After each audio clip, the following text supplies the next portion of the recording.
오늘 침례 요한의 사역 활동에 대해서 살펴보겠습니다. 오늘 우리가 21세기 대한민국의 광주에서 살고 있습니다.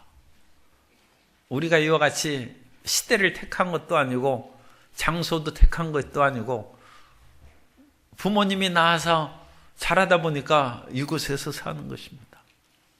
그리고 이 21세기 그 시대도 우리가 정하는 것이 아니라 이 세상에서 태어나서 지내는 것입니다. 그러나 이 모든 것은 하나님께서 정하시고 우리를 이끌어 가시는 것입니다. 그래서 우리는 이 시대 안에서 하나님께서 나에게 무엇을 하기를 원하시는가, 그것을 생각해야 되고, 이 장소에서, 이 지역사회에서, 이 대한민국에서 주님께서 나에게 원하시는 것이 무엇인가 깨달으면 주님께서 원하시는 삶을 사는 것입니다. 침례 요한의 사역에 있어서 그 시대를 누가가 아주 정확하게 설정하고 있습니다.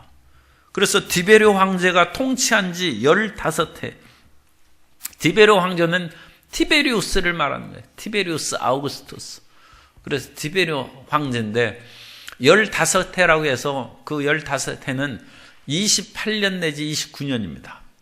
그래서 28년 내지 29년에 침례 요한이 사역을 하게 되고, 이 침례 요한보다 6개월 늦게 이제 태어나신 분 예수님이십니다. 그러니까 예수님이 30쯤 되셔서 사역을 시작하셨다고 했어요. 그러니까 예수님은 28, 9년에 30쯤 되셔서 예수님은 주전 한 4년경에 태어나신 것으로 생각합니다. 그러니까 30을 조금 넘으신 때부터 사역을 시작하셨고, 침례 요한도 나이가 같으니까 30이 넘어서서, 그래서 남자가 제사장으로서 사역할 때 그 나이가 조금 달라지긴 합니다만 30부터는 이제는 본격적인 하나님의 일꾼이요, 또 사회에서도 30 되면 사회에 중요한 일을 맡아서 수행할 수 있습니다. 그래서 그때부터 이제 시작하는 것으로 볼 수 있습니다. 그래서 티베리우스 황제가 15해 됐을 때 본디오 빌라도는 그 밑에 있는 총독입니다. 그래서 로마의 제국 하에서 여러 지역에 총독을 두었어요. 그래서 본디오 빌라도는 총독으로 일을 하고, 그 다음에 지배국들을 로마가 직접 통치할 수 없죠. 그렇기 때문에 그 지배를 받는 나라에서 유력한 인재들을 그 왕으로 세웠어. 그리고 그런 왕들은 왕자 때부터 로마로 데려가서 교육을 시켰습니다. 그럼으로써 친로마 정책을 펼치게 하고, 여러 명의 왕자들을 데려가지고 좀 반로마적인 생각을 가질 수 있죠. 독립을 꿈꾸거나. 그럼 교육하면서 그걸 밝혀내는 거예요. 그런 사람 왕 안 시켜요. 그런 사람 왕 시키면 독립전쟁이 일어나면 로마가 물론 그 당시 세계 최강이니까 이길 수 있죠. 그러나 그것으로 인하여 전쟁이 일어나면 손실이 얼마나 큽니까? 그러니까 이 지역의, 자기들이 다스리는 지역의 인재들 가운데 그야말로 친로마의 그런 마음을 갖고 활동한 사람들을 왕으로 세우는데, 그래서 헤롯이 이제 헤롯 안티파스입니다. 헤롯 안디바라고 성경에 나오는 헤롯 안디바. 헤롯은 그러니까 성이나 마찬가지예요. 성경에서는 그냥 다 헤롯이라고 얘기하는데, 예수님 당시에 그 헤롯은 대헤롯이고, 이 사람은 헤롯 안디바스입니다. 헤롯 안디바가 갈릴리의 분봉왕, 그 지역을 다스리는 작은 그 왕입니다. 그 동생 빌립은 이드레와 드라고니 지방, 그 다음에 루사니아는, 이 루사니아에 대해서는 좀 불명확한 것이 있습니다. 그래서 아빌레네는 갈릴리 북쪽 지역으로 그렇게 생각합니다. 그쪽의 분봉왕으로 각각 다스리고 있을 때, 그리고 대제사장으로서는 안나스와 가야바가 대제사장으로 있을 때, 구약 성경에서 대제사장은 한 분이고 종신입니다. 죽을 때까지 하고 그분이 돌아가시면 그 이제 아들이 대제사장을 세습하는 것이죠. 하나님께서는 대제사장은 세습하도록 했습니다. 오늘날 교회 세습이 문제가 되고 그건 바람직하지 않다, 그렇게 얘기하는데, 구약시대의 대제사장은 세습해서 아론의 자손들이 계속 대제사장을 하도록 하나님께서 정해놓으셨습니다. 그러다 보니까 대제사장이 권력이 막강하죠. 왜냐하면 죽을 때까지 하고 또 하나님께서 세습으로 명했기 때문에 그 사이에 틈바구니를 들어갈 수가 없어요. 그러니까 로마의 그 군사적인 힘이라든지 정치적인 압력이 들어가면 이것은 종교를 탄압한다고 하기 때문에 들어갈 수가 없어요. 그래서 할 수 없이 대제사장을 임기제로 하고 끊임없이 바뀌었어요. 그 대제사장을 폐하고 친로마의 대제사장을 세울 수는 그건 반발이 심하니까 그걸 못하고, 그래서 안나스가 대제사장을 하는데 아직 살아있는데 대제사장을 바꿨어요. 안나스의 아들이 5명 있었는데 5명 아들을 제사장으로 막 세웠어요. 그리고 한 1, 2년 하면 또 바꾸고 그러다가 가야바는 사위입니다. 사위가 또 제사장을 하고 있어요. 그리고 안나스 장인어른이 살아계신데도 이제 사위가 제사장으로 있어서 이 두 사람이 그냥 다 대제사장으로 그렇게 일컬음을 받는 것입니다. 그래서 한 시대에 여러 명의 제사장이 있는 그런 희한한 일이 생겼습니다. 그럼으로써 대제사장의 신뢰도와 권한을 많이 축소시키는, 대제사장이 여러 명이면 그만큼 백성들이 절대적으로 대제사장을 의지하지 않죠. 그래서 그런 희석화하는 정책을 썼습니다. 그때, 그래서 있을 때, 이러이러한 모든 것이 있을 때 하나님께서 정해진 그 시대에 하나님의 말씀이 임하니라. 그래도 우리가 그 때를 기다리는 거예요. 봄철의 때가 와야 씨앗을 뿌리죠. 그런 것처럼 하나님의 때가 올 때 우리가 일을 시작하는 것이고, 하나님께서 정하신 40년이 참에 모세가 하나님의 말씀을 듣고 이스라엘 백성들을 애굽에서 이끌어내는 것입니다. 그런데 사람의 생각으로 보면 모세가 그때 80에 80살에 내가 무슨 일을 할 수 있는가? 그래도 하나님이 그 때를 정하시니까 모세는 할 수 있는 사람이 되었고, 처음에는 할 수 없다고 했어요. 내가 혀도 둔하고 40년 동안 약만 쳤더니 이제는 말도 못하게 됐습니다. 그런데 말 못하는 것도 하나님이 입을 지으셨으니까 걱정하지 말고, 네가 말 못하면 말 잘하는 아론을, 그리고 아론은 모세보다 나이가 많죠. 그런데도 아론은 말 잘하는가?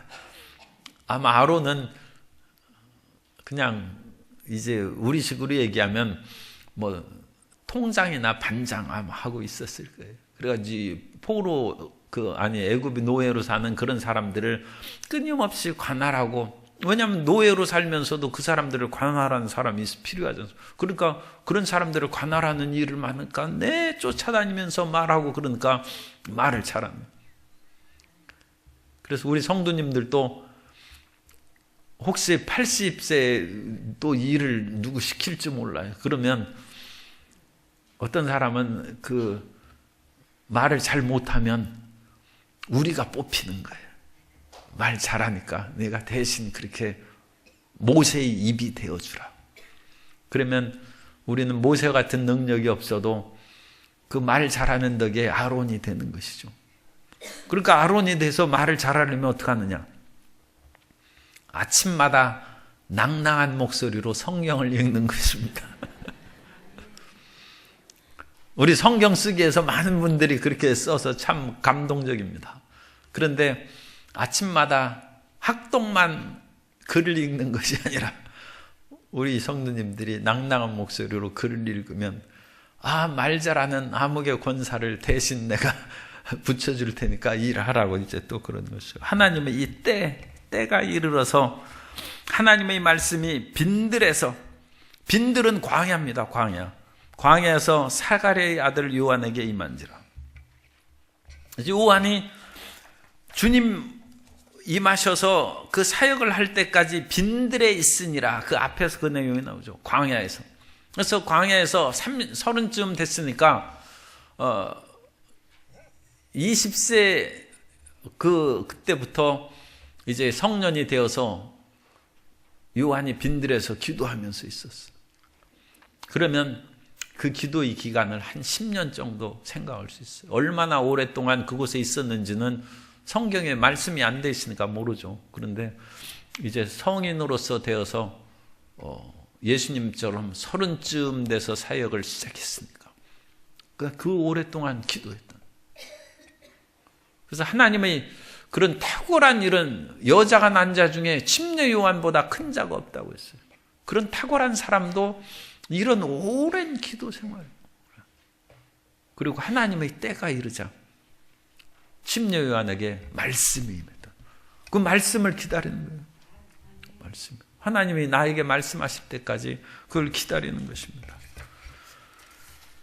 신명 전도서 3장 1절 이하에 보면 범사에 기한이 있고 천하만사가 다 때가 있나니 날 때가 있고 죽을 때가 있으며 심을 때가 있고 심은 것을 뽑을 때가 있으며 죽일 때가 있고 치료할 때가 있으며 헐 때가 있고 세울 때가 있으며 울 때가 있고 웃을 때가 있으며 슬퍼할 때가 있고 춤출 때가 있으며. 그러므로 이런 때에 있을 때 기뻐할 뿐 아니라 고통과 어려움이 있을 때도 너무 낙심하고 좌절할 까닭이 없습니다. 이런 모든 때는 지나가는 것입니다. 그래서 말씀이 임했어요. 그래서 이 말씀이 임한 것은 하나님의 레마의 말씀입니다. 아모스 3장 8절에 보면 사자가 부르짖은 즉 누가 두려워하지 아니하겠느냐, 주 야훼께서 말씀하신 즉 누가 예언하지 아니하겠느냐. 하나님의 말씀을 주시면 그 말씀이 우리 속에서 끓어오르는, 그 말씀을 전하는 것이죠. 전도도 원래 그런 말씀이 하나님 속에서 주어져서 끓어오르면 전도 안 할 수가 없는 것이죠. 예레미야가 하나님의 말씀을 받은 후에 말씀을 전하니까 사람들이 예레미야를 핍박했어요. 왜냐하면 예레미야에게 주신 말씀이 그냥 축복의 말씀이 아니라 유다를 회개하는 말씀이요, 쳐들어온 바벨론에 대해서 항복하라는 말씀이에요. 너희가 죄악을 지어서 바벨론으로 인하여 하나님의 징계가 결정됐다는 것입니다.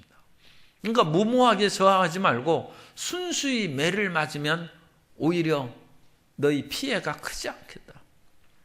적군하고 지금 싸울 그 처지에 있는데 그런 말을 하니까 이 예레미야를 반역자요, 매국노처럼 여겨서 그를 가두고 괴롭게 한 것입니다.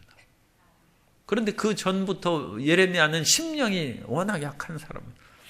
그래서 남이 자기에 대해서 반발하고 대든 말을 하면 마음이 상해. 그래서 예레미야는 주님, 나 못하겠습니다. 그래서 예레미야는 마음이 여려가지고 하나님의 말씀을 안 전하려고 했어요.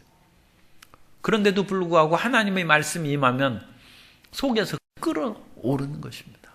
그래서 내가 주의 말씀을 전하지 않으리라고 하면 주의 말씀이 내 골수에 사무쳐서, 그러니까 속에서 막 부글부글 불타오르고 끓어올라서 견딜 수가 없다. 할 수 없이 예레미야가 또 가서 말을 합니다.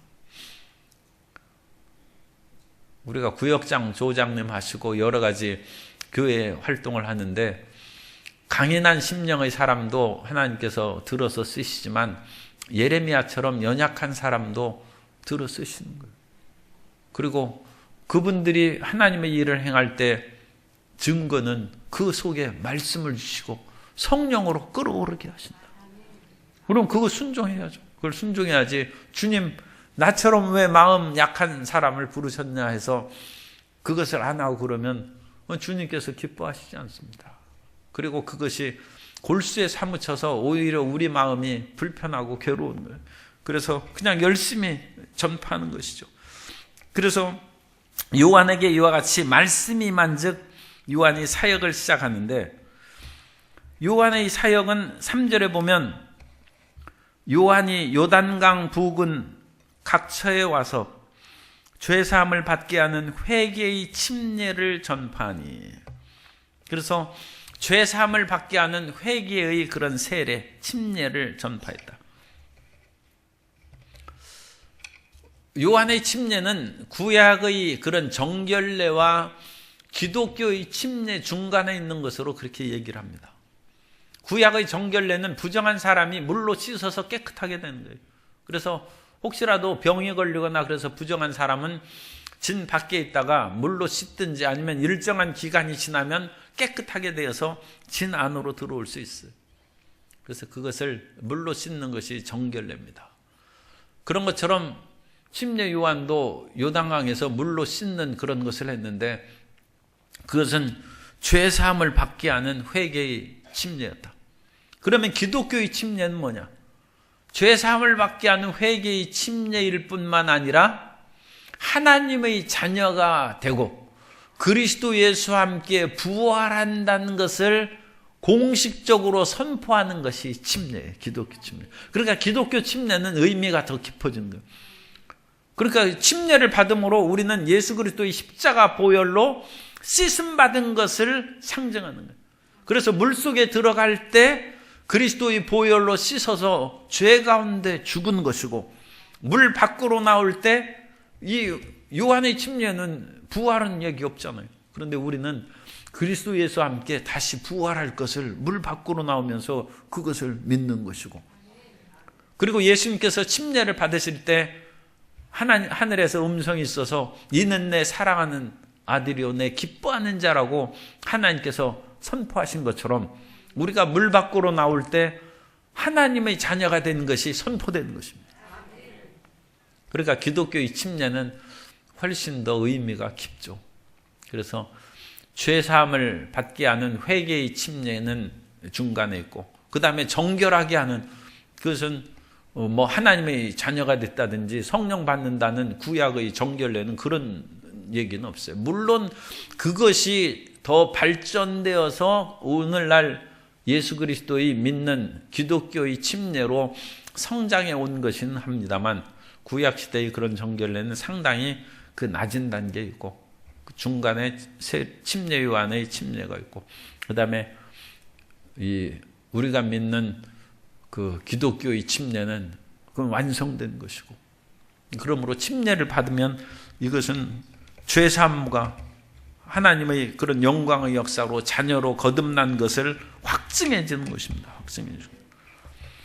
그래서 이 침례를 주면서 말씀은 선지자 이사야의 책에 쓴 광야에서 외치는 자, 그 사람이 이제 침례 요한이죠. 소리가 있어 이르되 너희는 주의 길을 준비하라. 그의 오실 길을 곧게 하라. 같은 비슷한 말을 반복하는 거예요. 그래서 주님 오실 길을 어떻게 준비합니까? 모든 골짜기가 메워지고 주님이 이제 마차 타고 오신다고 생각해 보세요. 그러면 그 골짜기가 있으면 안 되죠. 그러니까 골짜기를 메꿔서 평평하게 되고, 산과 작은 산, 그 언덕이면 마차가 못 오르니까 그것을 깎아서 낮아지고 평평하게 만들고, 굽은 것은 꼬불꼬불 다니면 어떻게 그게 오겠어요? 굽은 것을 곧게 하고 험한 길은 평탄하여질 것이다. 예수님께서 우리에게 오시려면 그럼 어떻게 해야 돼요? 이게 이제 주님 오실 길을 침례 요한이 외부적인 도로에 대해서 비유했어요. 그럼 예수님께서 우리에게 오실 때 어떡합니까? 우리 마음에 굽은 것을 펴라는. 그러니까 마음에 부정적이고 삐딱하게 생각하는 굽은 것을 펴서, 주님께서 꼬불꼬불 오다가 주님께서 딴 길로 세우면 어떡하겠어요? 우리 마음의 길을 곧게 하고, 그 다음에 유혹과 죄악과 탐욕의 구덩이를 메꿔야죠. 오다가 주님의 수레가 거기에 빠졌어요. 그래서 주님 왜 안 오시나? 아무리 기다렸는데 안 와. 왜 안 오십니까? 우리 마음의 탐욕의 구덩이에 수레가 박혀서. 이건 비유입니다. 주님께서 왜 못 오시겠어요?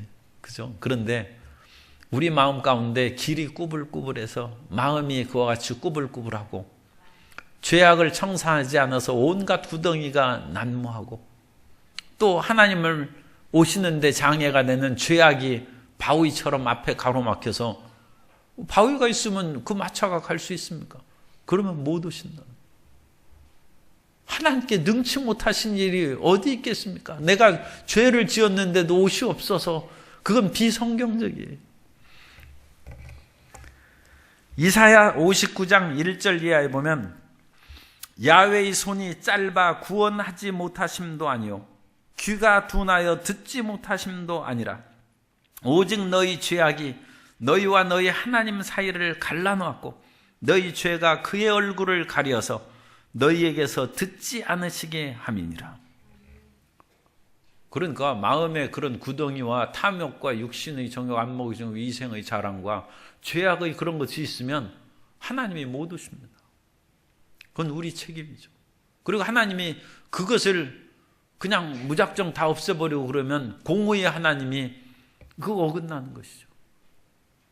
그러므로 어떻게 하면 되겠습니까?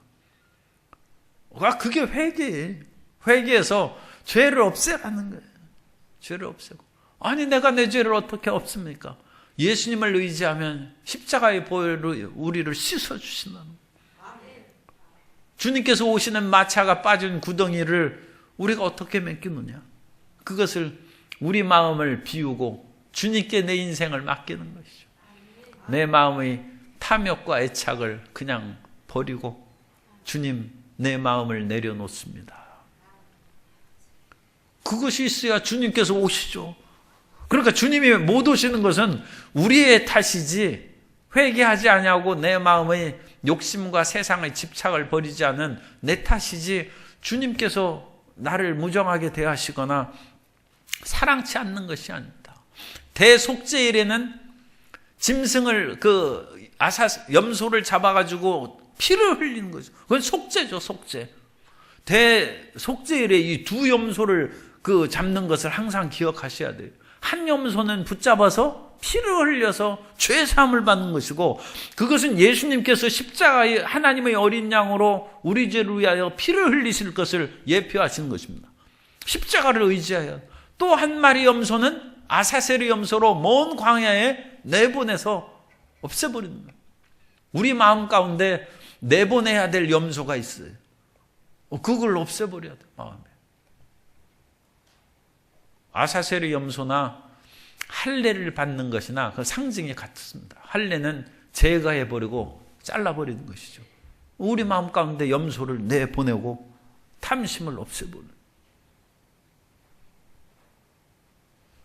그래서 매일 회개하고 죄사함을 구하는데 왜 주님이 오시지 않습니까? 길은 똑바르게 됐는데 길에 웅덩이가 많이 빠져 있어. 그것을 아사셀의 염소에 그것으로 버리고 메꿔버리면 주님께서 곧바로 오시는 것이죠. 예수님께서는 우리를 빨리 찾아와서 구원하시기를 원하시는 분인 줄 믿습니다. 주님께서 왜 더디 오시겠어요?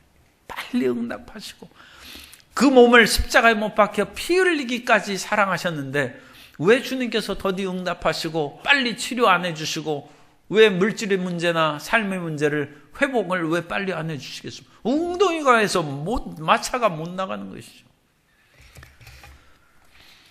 요한의 외침입니다. 그래서 요한은 이런 이 구원을 얘기하면서 침례를 7절입니다. 침례를 받으러 나오는 무리들에게 이르되 독사의 자식들아 누가 너희에게 일러 장차올 진노를 피하라 하더냐. 그러므로 회개에 합당한 열매를 맺고 이 침례 요한은 성격이 좀 강한 사람이에요. 굉장히 강한 사람.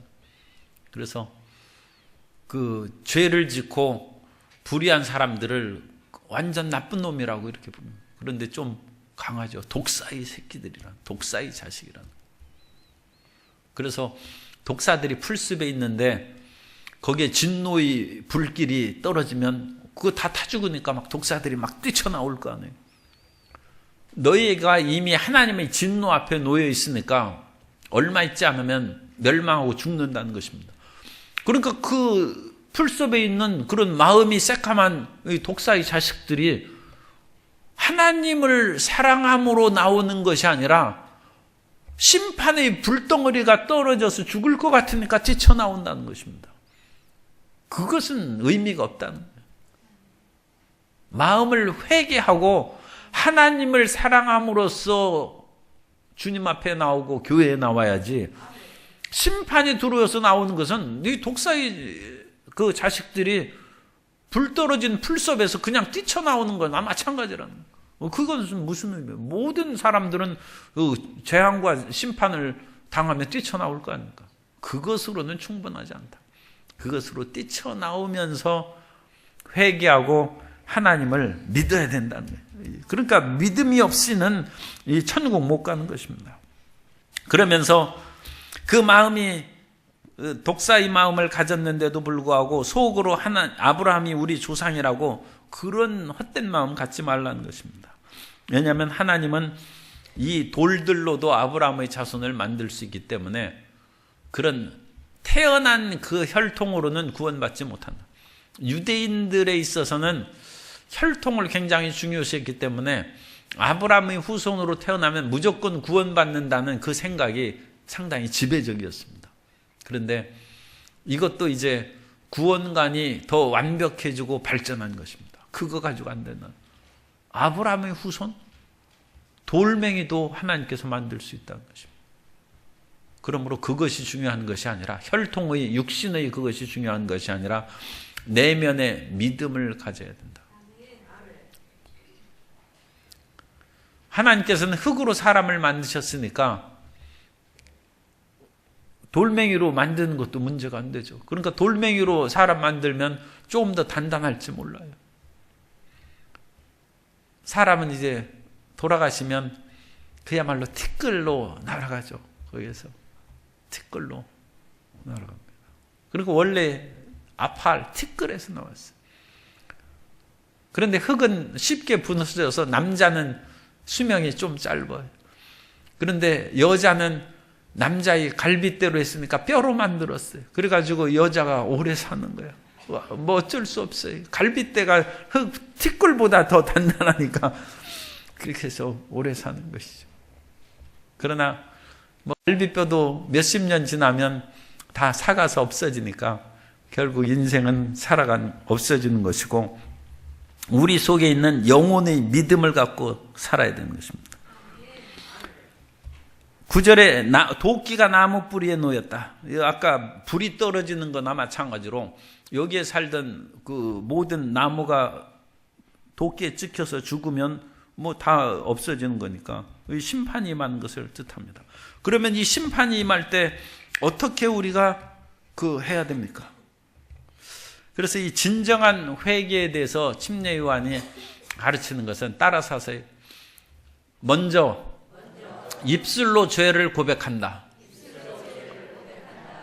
우리가 사람이 마음으로 믿어 의에 이르고 입으로 시인하여 구원에 이르는 것처럼 자기 입으로 자기 죄를 자백해야 돼요. 끝까지 자기 죄를 얘기 안 하는 사람이 있어요. 그러면 사람 사이에서도 용서 잘 안 합니다. 아니 잘못했다고 얘기를 해야지 자기 자존심만 내세우고 잘못했다는 말을 그렇게 안 하고 또 안 들리게 조그만 소리로 그러지 말아요. 상대방이 잘못했으면 들리게 얘기를 해야지 자기 자존심만 내세우고 안 들리게 미안해 이렇게 해서 뭐라고? 그러면 아니 한 번 했는데 왜 뭐라고? 그러면서 그때는 큰 소리로 하고 그러면 그게 온전한 회개가 아니죠. 입술로 큰 소리로 잘못했다고 얘기하고 잘못한 다음에는 행동으로 그 잘못을 한 것을 이제 다시 범치 않는다는 것을 증거해야 돼요. 입으로는 매일 잘못했다 하고 똑같은 행동을 반복한 사람이 있어요. 그러니까 옛날 얘기에 어쨌든 치약을 이렇게 짜지 말라고 밑에서부터 짜지 위에만 이렇게 짜고 하지 말라. 그래 미안해. 그리고 다음날 또 그렇게 하는 거예요. 그 회개 아니에요. 그 온전한 회개가 아니죠.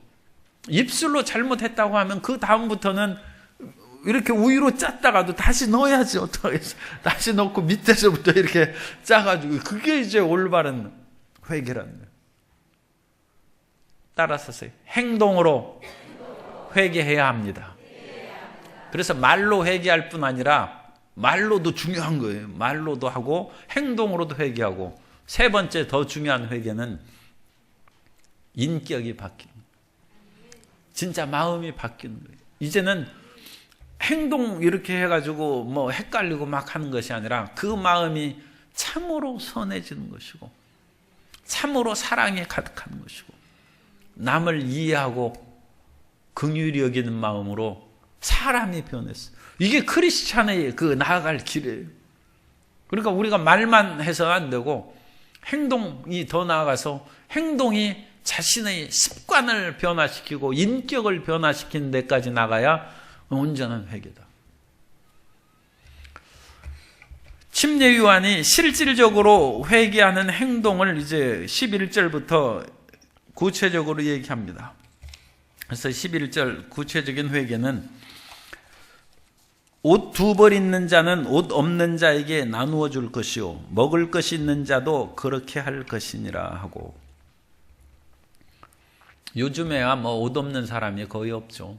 그런데 옛날에는 정말 옷이 없는 사람들이 있어서 겉옷을 입고 다니는 것을 그걸 전당 잡혀서 그것으로 그 밥을 먹는 거예요. 그러면 밤에 이 겉에 두르는 옷이 없으니까 그걸 덮고 자야 되는데 없으니까 그 사람이, 팔레스타인은 아침과 밤의 그 온도차가, 기온차가 굉장히 큽니다. 낮에는 굉장히 좀 따뜻해요. 그런데 그 일종의 사막 변두리에 있어서 사막 그 기후입니다. 겨울에는 기온이 뚝 떨어집니다. 그걸 덮고 자야 되는데 없으니까 전당 잡혔으면 할 수 없이 저녁 가면 그거 그냥 돌려주라는 거예요. 그러면 돈 언제 갚겠어요? 그러니까 빨리 아침 가서 또 뺏어와야 돼. 왜냐면 그 전당물로 잡혀왔으니까. 사람은 간사하기 때문에 이거 계속 줄 테니까 천천히 갚으라고 하면 절대 안 갚아요. 그러니까 할 수 없이 아침 되면 빨리 전당물 옷 다시 하고 저녁에 가면 또 가서 이거 덮고 자라고. 왜냐하면 그 사람이 추위에 떨면서 하나님 이 인생을 이렇게 불쌍히 여기소서 하면서, 누구는 돈 많아서 나의 옷 뺏어가지고 말이지 그렇게 가 있습니다 하면 주님께서 기뻐하시지 않는다. 결국은 일이 사랑으로 하는 것이죠. 그래도 옷 없는 사람은 이 고대 세계에 나눠주고, 먹을 것이 없는 사람은 먹을 것을 주고, 놀부가 물에 빠졌으면 어떡하시겠어요? 일단 건지고 너 사람 되라고 얘기해야지. 저건 놀부니까 그냥 놔두라고. 그럼 지금 먹을 것이 없어서 죽어가는데 이단 사설에 빠진 사람이거나 잘못된 악인이라도 먹을 것을 줘야죠. 그래야 그 사람이 생명을 연장해서 회개할 기회를 갖죠. 그런데 저 사람은 죄인이니까 먹을 거 안 주면 그냥 굶어 죽으면 그건 지옥 가는 거 아닙니까? 그러니까 우리가 악인에게 먹을 건 주는 것이 아니라 회개할 기회를 주기 위해서 생명을 연장시키는 거예요. 그렇게 하라는 거예요. 세리들도 침례를 받고자 하여 무엇을 하리까 하되 13절에 이르되 부가 된 것 외에는 거두지 말라고. 세리는 로마의 앞잡이죠. 로마가 시키는. 그러나 이 세리가 없으면 유대인들을 멸망시킬 텐데 그래도 돈 조금 주고 살아야죠. 그러니까 자유국가에서는 자기가 농사진 것을 다 자기 소유로 할 수 있습니다. 그러나 일제강점기처럼 다른 나라가 지배를 할 때는 우리가 죽도록 농사지어도 절반을 바치거나 아니면 심지어 10의 7, 8까지 다 바치고 아무리 1년 내내 농사져도 그야말로 풀죽을 먹고 그렇게 사는 거예요. 쌀밥 구경도 못하는 거예요.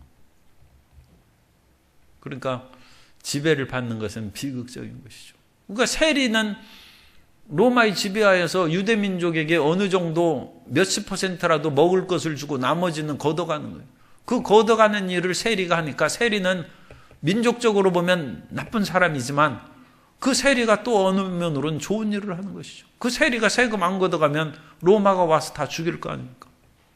그런데 세리가 걷어가는 김에 자기 욕심껏 더 많이 걷어가고 그런 일이 많이 있었어요. 그러니까 5개만 가져오라고 5개만 로마에 바치면 되는데 세리가 7, 8개를 걷어간 거예요. 그래서 부과한 것 이외에는 거두지 말고 군인들도 어떻게 하리까 하니까 사람에게 강탈하지 말고 거짓으로 고발하여서 사람 괴롭히지 말라. 로마의 그 정식 군단은 레기온이라는 군단이 있고 그 군단 밑에는 보조부대가 있습니다. 군단은 대부분 로마 시민들로 형성되고 이 군단의 병사들은 1년에 225데나리온을 월급을 받습니다. 그러니까 하루에 한 품삯이 한 데나리온 아닙니까? 그런데 1년에 225데나리온이니까 한 100여일 치른 100 몇십일 치른 그 임금이 없는 거예요. 고대 세계에서는 물론 돈보다 여러 가지 생활의 물자 그런 것으로 살기 때문에 그런 먹을 것이 있는 상황에서 200데나리온 받으면 굉장히 풍요하죠. 그런데 그렇지 않은 경우에는 그 군인들이 남의 것을 빼앗는 거예요. 왜냐하면 하루 임금이 군 월급에 안 나와요. 물론 일반 병사 얘기입니다. 하사관이나 장교들은 훨씬 많습니다. 그리고 더군다나 이건 군단 병력이 아니고 보조 군대에 들어가면 보조 군대는 이방인들로 로마 시민이 아닌 사람들로 보조 군대를 했어요. 그러니까 이 사람들은 믿을 수가 없잖아요. 그러니까 자기들이 지배하는 사람들에게도 군 병력을 그렇게 차출해서 쓰는데 그 사람들은 보조 역할을 시키고 월급도 한 2분의 1 정도, 그러니까 100 몇십 데나리온밖에 안 돼요. 그러니까 이 사람들은 더 많이 강탈하는 것이고, 그래서 이 군인들이 문제가 생겼는데, 여기에서 이 군인은 특별히 보조부대에 속하는 아마 유대인 군인을 말할 것입니다. 그러니까 유대인들이 로마의 합법적인 칼을 받았으니까 그 칼을 가지고 자기 동족을 위협해서 돈 거두는 그런 일을 하지 말라. 굉장히 실질적인 것을 합니다. 그것이 우리 교회의 올해 표입니다.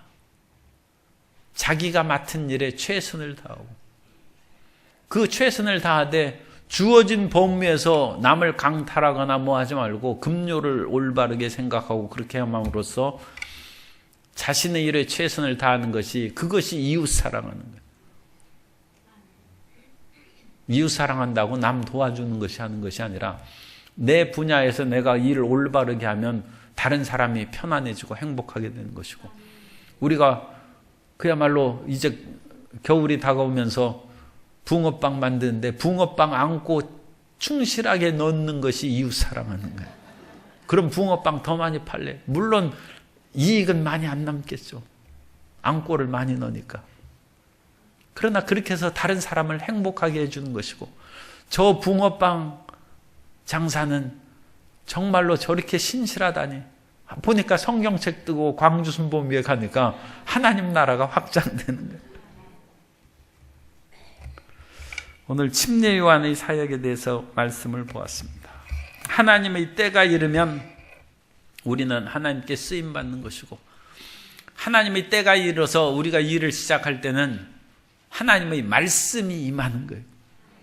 말씀이 임하는 거예요.